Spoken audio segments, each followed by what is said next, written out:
What's up, guys? Jason, RC10 Talk. So, we're gonna make another video, and this time we'll tackle the what's old is new thing. I'm sure most of you guys probably know where it came from, but if you don't, here's a little backstory. So, probably 2007 or so, a lot of times I'll just sit down at the bench or sit at my bench and, if I'm working on something, just kind of stare at it, figure out a direction for it, or, whatever. And I think I was working on a composite craft World's car, with the narrow chassis and stuff. The narrow chassis in the back. And back then, it was really hard to get 2.2 wheels for the older cars. Other than Duratrax from the Nitro Evader wheels we were using, but they're like a really shit plastic, and they would just, if you get up against the wall, it would just shatter the sidewalls of the beads on the wheels and stuff. So they were just junk. So just one night I was kind of wondering and I didn't have all the parts for it, so I just had this kind of idea to,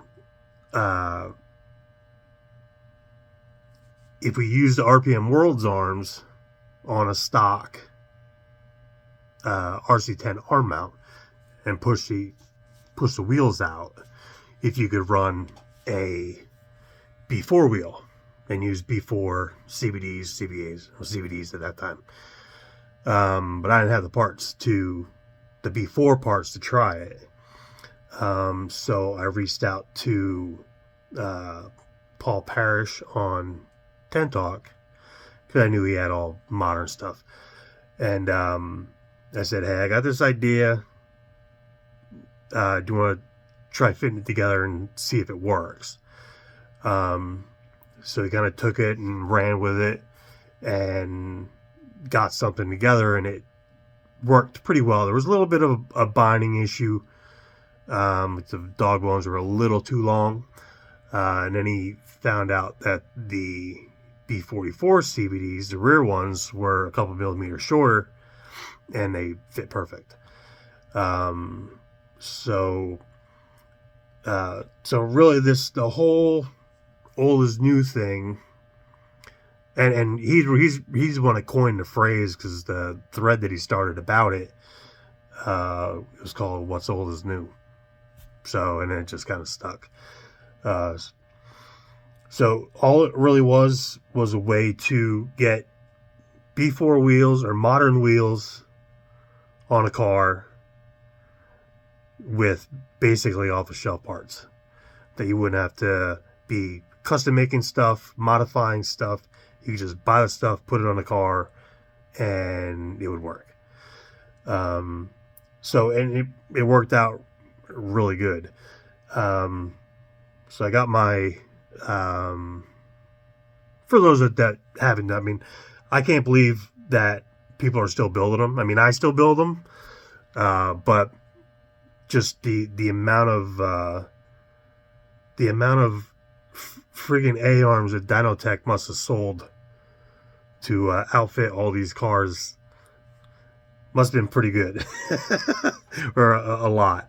So I'll flip the camera around. I got my 08 vintage Nats car, because this was Paul built his car and I was working on this car when the whole concept kind of came along, and then I ended up racing it at the Nats. It was a little bit of a rush, so the car I would have liked to have made a little nicer, but I was kind of under the gun and needed to get it done to make the race. So I'll flip the camera around and just show some comparisons for those that haven't really looked into this before. All right, so like I said, this is a car I ran at the 08 Nats. It was basically one of the two oldest new guinea pigs. So just kind of run down what the deal was with it. So this one has the world's it's a graphite chassis, so I narrowed up the front kick up and stuff to run the narrow bulkhead and the wider arms up front. So this isn't needed. This isn't needed to run the B4 wheels. Obviously, the only thing is the wide axles to run B4 wheels, and it's basically the same setup that Associated put on the re-release Worlds cars. The wide axles with the B4 wheels in the kits. So we just started doing that 5 or 6 years earlier. But you can do, you can run your stock front end. You don't have to have the wide front end on the front. Let me take the body off quick.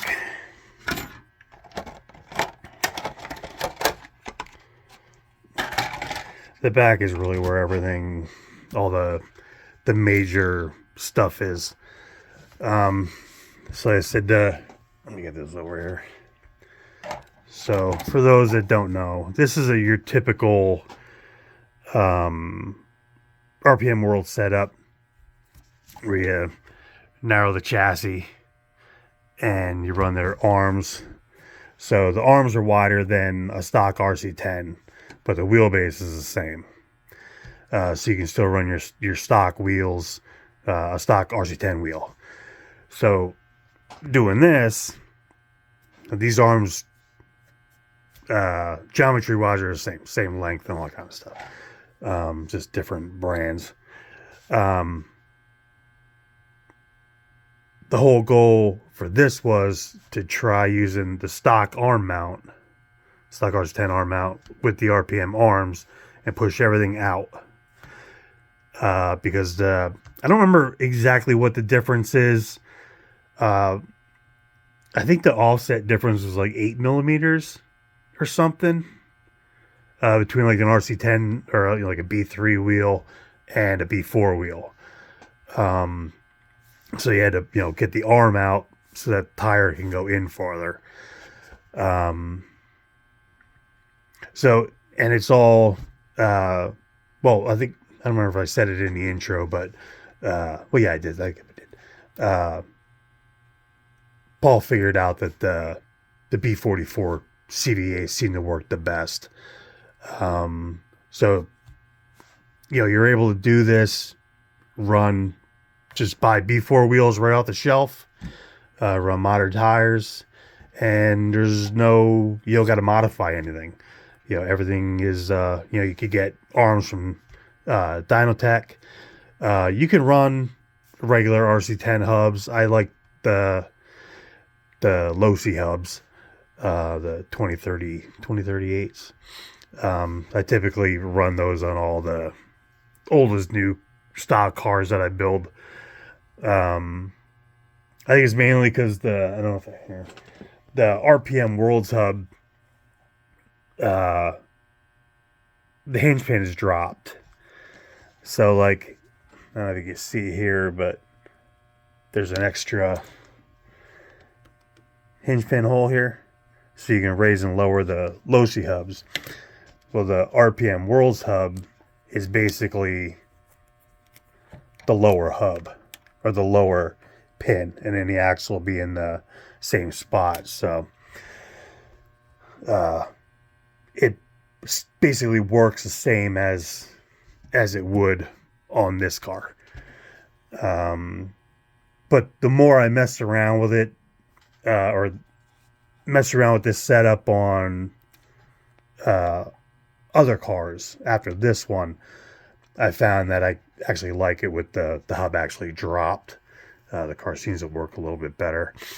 So yeah, that's I guess that's about it on this. I can't really think of anything else. Um, I always used a wheel spacer. This one's a little. I think it's like a 5/32, but normally I ran like the Custom Works 1/8" wheel spacers, and a lot of that was for a little bit of clearance on the front of the arm by the shock mount because of because of the raised hub. When you compress the suspension, it would touch the wheel on the inside there, so it helped push it out, and it also gave clearance in here too. But yeah, I guess that about covers it. I think there's nothing else really to add to it. So, but I know a lot of guys, once these were kind of came to light, guys took the idea and ran with it, and then they were doing hex conversions and up in the front and everything. But the premise was still the same. You're using, doing what you got to do to modify or alter the old cars to work with modern tire or modern wheels. I mean, really, wheels were still a pain in the ass to get until the re-release. But now you almost don't need to do this now.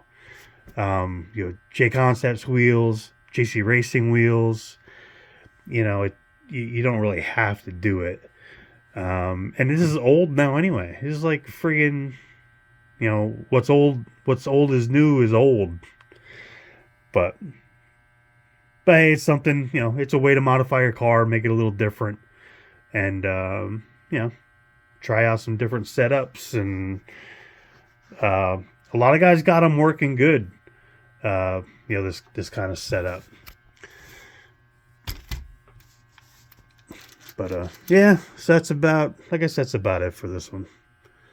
So any other questions? Ask them in the comments and see if I can get them answered. Take it easy, guys.